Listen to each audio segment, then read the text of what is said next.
1, 2, 3, 4, 5. So from medial to lateral, 1 through 5.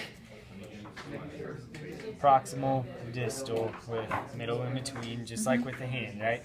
So if I grab this little bitty piece way down here, we would name it as the third distal phalanx of the left foot. You have to put foot because you have a third distal phalanx on your left hand, right? So you have to put hand or foot. So that's a big distinction. So those things are the same. Just like with your thumb, you only have proximal and distal. You don't have a middle phalanx on that thumb. Again, your metatarsals are same convention. Like this is your second metatarsal. It's your second left metatarsal. Okay. You know, of your foot. You could put foot, I don't guess you have to with metatarsals because metatarsals and tarsals are only found in your feet, but you do need to put left or right.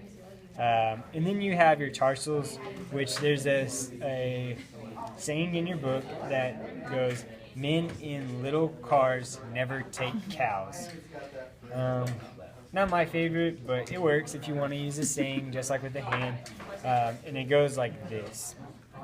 So starting here, you have men in little cars never take cows, okay? And so these are your cuneiforms. So this is your medial cuneiform. This is your intermediate cuneiform.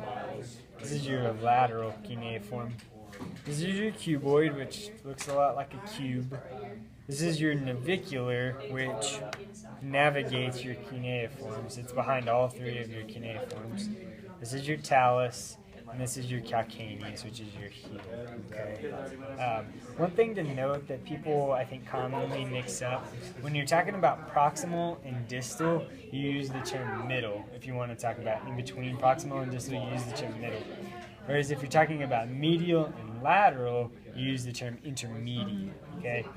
So be careful not to say middle cuneiform because it's intermediate. Even though, in some ways it is the middle one,